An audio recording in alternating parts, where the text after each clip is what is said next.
Bienvenue pour ce cinéphile numéro 2 consacré à Star Wars épisodes 1, 2 et 3 où on va disséquer les faux raccords, gaffes et erreurs de tournage.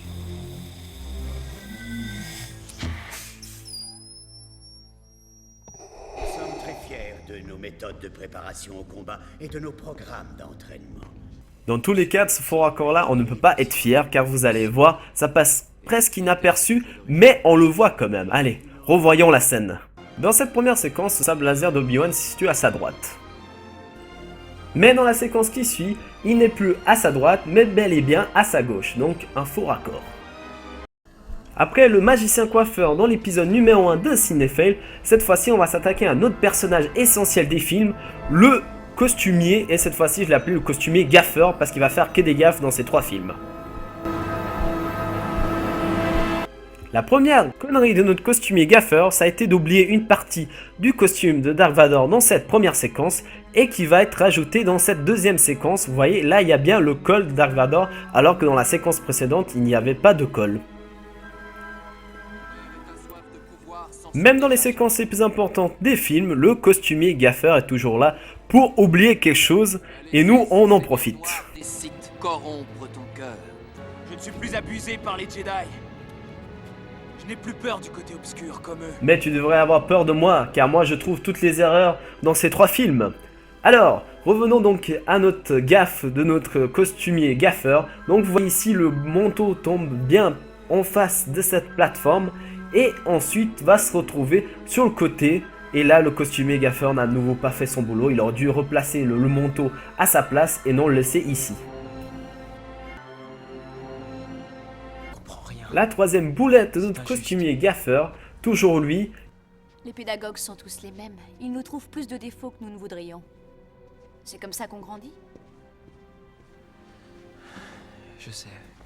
Décidément, même Anakin en a marre de l'autre. Vous voyez ce vêtement-là est de couleur rose ou rouge, comme vous voulez.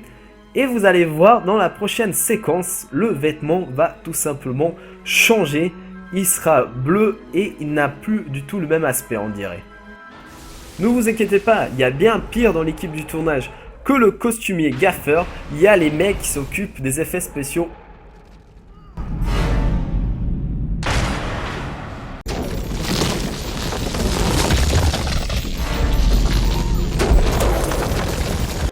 Ici, on remarquera qu'Yoda va laisser tomber sa canne par terre pour être plus à l'aise au combat, tout simplement. Et dans toute la séquence du combat qui va suivre ensuite, on ne retrouvera plus jamais sa fameuse canne par terre. Donc là, c'est un gros oubli de la part des mecs qui s'occupent des effets spéciaux. Dans cette séquence, il y aura encore un objet qui va disparaître. Allez, je vous donne un indice. Regardez bien autour d'Obi-Wan Kenobi.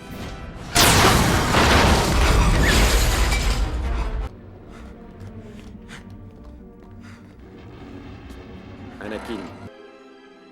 Allons-y, je vais vous montrer donc cet objet qui disparaît. Alors, vous voyez cette plaque qui s'effondre sur Obi-Wan Kenobi. Il y a un petit objet qui va se détacher de celle-ci. Un petit objet métallique, vous voyez, il est en train de rouler ici même. Et ensuite, dans la séquence suivante, quand Anakin vient sauver notre ami Obi-Wan Kenobi, bah, il n'y a pas de pièces métalliques par terre. Les mecs des effets spéciaux ont voulu imiter le costumier gaffeur en changeant de couleur un objet. Ici, le sabre de ce Jedi derrière la princesse Leia. Vous voyez, il est de couleur verte, clairement.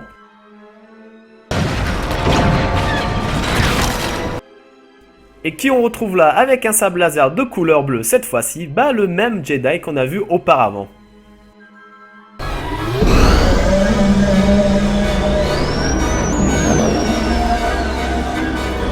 Observez attentivement ces antennes moches car elles vont disparaître prochainement.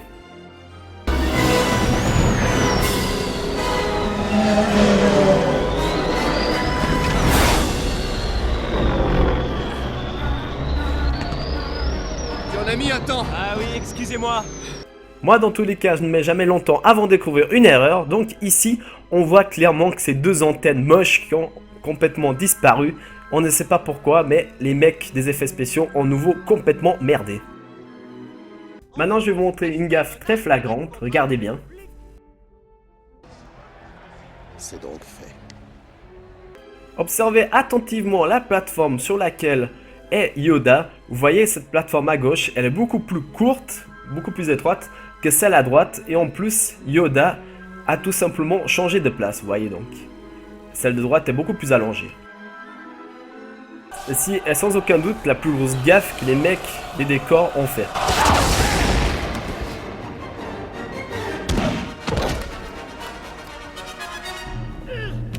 Vous voyez, à cet endroit, il n'y a aucun objet où on peut se tenir, s'agripper. Ça veut dire que le mec, il va finir dans le vide, tout simplement.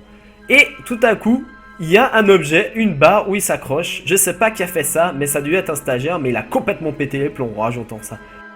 On remarquera dans cette séquence que même le truc le plus simple à faire pour un acteur, ça veut dire faire le mort, certains acteurs n'y arrivent pas du tout. Les novices aussi ont tous été massacrés. Admirez attentivement la disposition des corps de ces enfants. Vous voyez, il n'y en a aucun vers le centre, ils sont tous vers la gauche d'Obi-Wan et de Yoda. Et dans la séquence suivante, ils seront tout simplement disposés au centre, vraiment tous au centre. C'est là qu'on voit que les cadavres, finalement, ce n'est pas vraiment des cadavres, les enfants sont encore bien vivants. On critique ces gamins, mais même une grande actrice peut merder.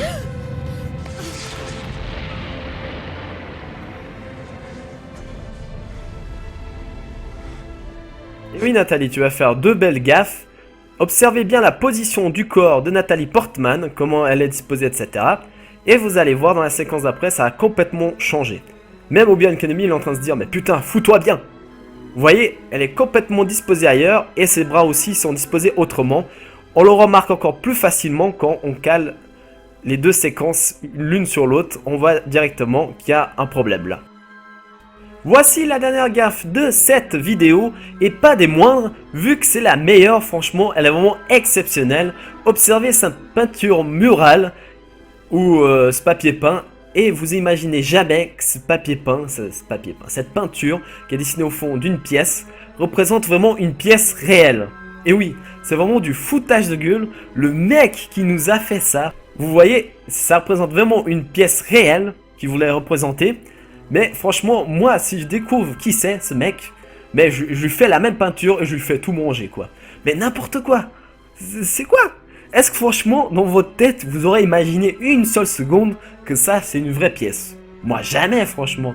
Une peinture, oui, mais une vraie pièce. C'est du n'importe quoi. C'est la fin de ce cinéphile numéro 2, merci d'avoir regardé ma vidéo. Si vous avez d'autres suggestions sur d'autres films à faire, n'hésitez pas à lâcher un commentaire. Et si vous n'avez toujours pas vu l'épisode numéro 1 consacré à Harry Potter, allez-y parce qu'il vaut aussi la peine.